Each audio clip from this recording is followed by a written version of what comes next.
What's up, everybody? Welcome back to the show. Thank you once again for checking us out. If you're new, please, you know what to do. Hit the subscribe button, hit that like button. Now, this isn't your typical Canes video, as you can tell by the title. This is more of an update on what we know about the upcoming, much anticipated EA College Football 25 video game. Now, if you're not a gamer, you're probably not going to be interested in this video. But if you're like a lot of college football fans, if you're like myself, you're geeked out and you cannot wait for the release of this game on July 19th. Now, earlier this week, EA released kind of an official reveal, kind of first look of the actual gameplay and what it's going to be like, narrated by Kirk Herbstreit. I think it was pretty cool, pretty well done. And it was like a 4 or 5 minute video. Go check it out if you haven't.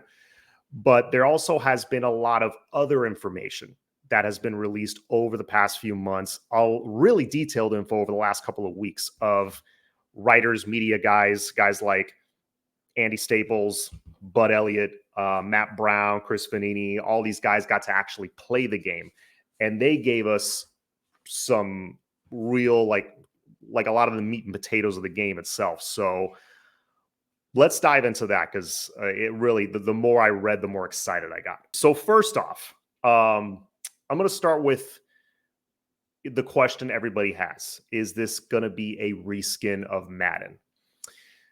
Now, just on the details alone of what I'm about to give you and of what we've heard so far, I don't think it will be. I mean, even if the gameplay itself if it just feels like another Madden just with college players, I'm still going to get the game and I'm still probably going to have fun playing the game, because the details and just like the immersiveness of this game with Dynasty mode, with Road to Glory, it sounds so deep and so like involved that it's probably still going to be fun, because that's one of the things that's been missing from Madden, in my opinion. I just recently played Madden 25, and really I did the superstar mode or whatever. That's kind of a story mode that you create your own player, and I was bored out of my mind. I finished one season and I'm like, I'm not continuing this, because it wasn't, all you can do is you could do practices here and there to train your player. You play the game, and really there's nothing beyond that. It's the story mode was very, very short. I didn't like it at all. And it seems like Road to Glory this time will be a 10 to 20 hour story mode. The downside is, and people don't like this, and me included, I think this is a detail that was really cool before, that you used to be able to start your player in high school, like as a senior in high school, build up his stats, build up his notoriety, and then you get recruited by good schools. Now they took that part out, and basically you could just pick if you're going to be a 2-star recruit all the way up to a 5-star recruit. You can just pick, which, I mean, gives you some flexibility. Yeah, you can challenge yourself and start off as a 2-star recruit. You start off as like a 65 overall, or you could start off as a 5-star and start as a 79 overall. All right, gives you some flexibility there. I think taking out the high school thing, it was not a good move. That's one of the few negative things I've seen, but there's going to be future iterations of the game. Obviously, maybe they put it back in at a later date. But if the story mode is good, really that's all that matters to me. At the end of the day, I'm not a big Road to Glory guy. I'm more of a dynasty guy. That's my jam. I'll do 7, 10, 12 years of a dynasty, either building up a small school or just playing as Miami, winning multiple national championships. That's probably what I'm going to end up doing. That was just one of the downsides of it. Some of the good stuff, which is there's a long list of it. First of all, you have players in the game with the names on the jerseys. We've never had that.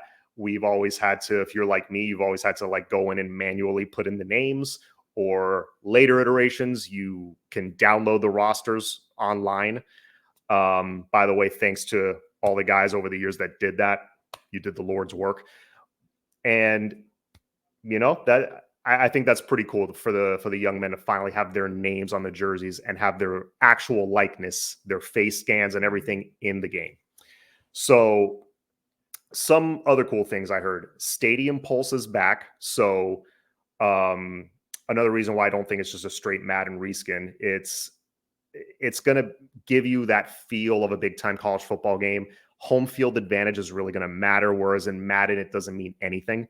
So Stadium Pulse, if you remember, that's where you're like tapping the buttons and getting the crowd pumped up, and that could screw up the opponent. That could, when you go check your play before the snap and you could see the routes, it makes everything shaky. Bringing that back, I think, is cool. The transfer portal is going to be in the game. NIL is going to be featured in the game. Although from what I'm hearing, NIL is not going to be a factor in recruiting in Dynasty. Kind of a bummer.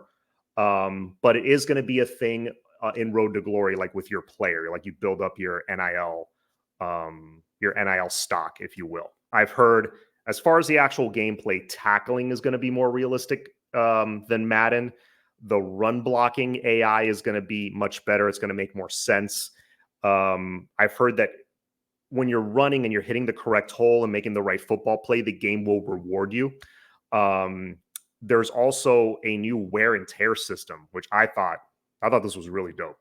That it'll actually give you like a model of a player, and it'll show you, like, let's say one of his arms is red or orange. That means, okay, he's in danger of injuring his arm, or his leg turns a certain color on that model. That means, okay, his leg is weak. Maybe bench him for a couple series to rest and recover.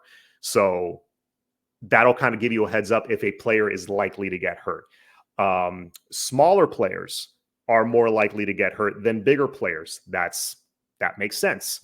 The average team, I'm reading, is going to get 3 to 4 different uniform combinations. That's cool. Can't wait to see what the Canes have. And other teams like Oregon are going to have upwards of 20. Again, very realistic. I like that.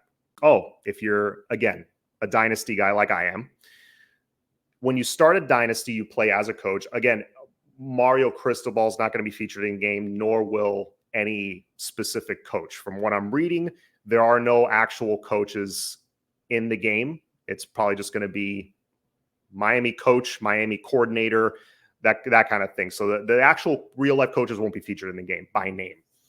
But like before, you start a dynasty, you're the coach, and let's say you start as Miami.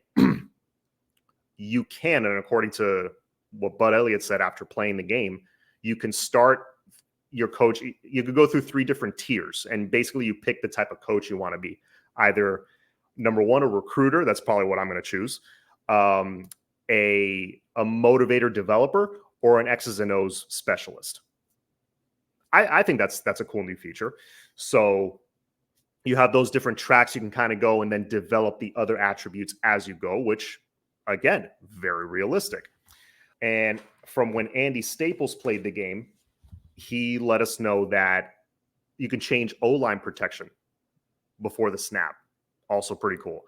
The difference between a lower rated player and a highly rated player is going to be very apparent. You can see that in the game. Whereas, again, that's another thing in Madden where I can't tell you how many times I matched up Cheetah against a corner that wasn't very good, and he just couldn't shake him for whatever reason.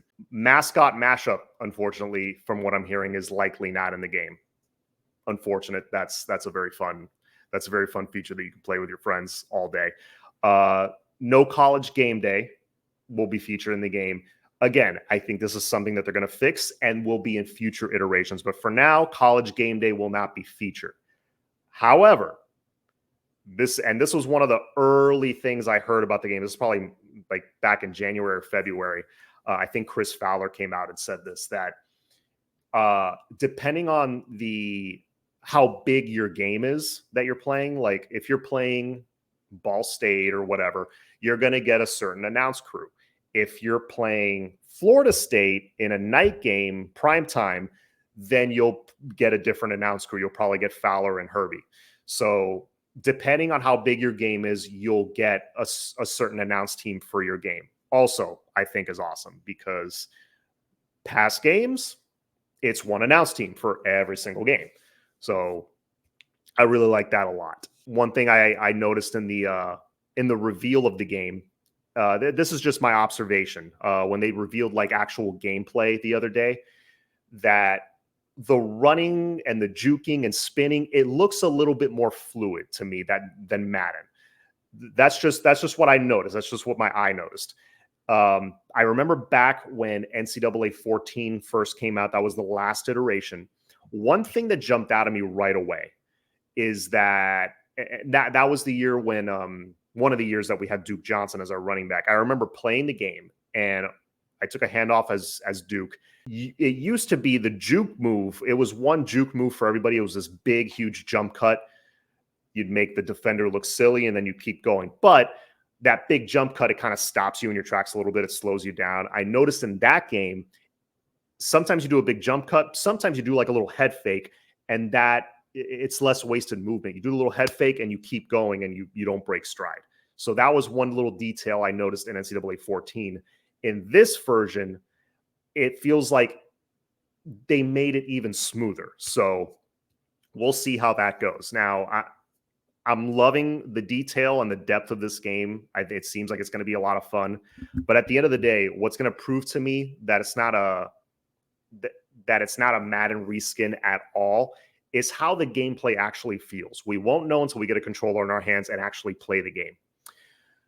So what I mean by that is, how is the tackling going to feel? Like when you hit a player, is it going to be that satisfying pop when you tackle a player like we felt in past games? That little shake of the controller, our block's going to feel impactful. How is that all going to feel when you make a player miss and you take one down the sidelines? Are you going to feel the roar of the crowd in the controller? Those are things I want to feel. Again, we're not going to know until we actually play it. I'm very excited. I don't know if I've made that clear, but I'm very excited about this one. Now, last thing I will touch on, this is more Miami related. A lot of people screen grabbed, me included, what the overall rating for the team is, at least in the reveal video that we saw earlier this week. Yeah, not good ratings. I don't like it. They make no sense to me. But then I thought of it. I'm like, okay, they've been developing this game for the past couple of years. It's very likely those ratings are from months ago. Those ratings might even be from before we even got Cam Ward. It's very likely. So for sure, they're before before the spring transfer portal additions that we made, because that was very recent. So I'm not going to get too upset at those ratings, because again, I don't think they're super updated. They'll probably be a little different when the game comes out in July. Nowadays with sports games, they're constantly updating the rosters. So I think our offense will be something in the upper 80s instead of this crap that we're given now. Defense will probably be low 80s. I think that's a little more accurate to what we actually are, at least on paper. I did see one early rating for one of our guys. Ruben Bain is rated a 93 in the game. I think that's appropriate. So congrats to him on that. That's only going to go up. We're a little over a month away. It's June 2nd. So stay tuned. If there's more updates that are worth noting, I'll come back on here and discuss them with you guys. But until then, have a great day. Go Canes.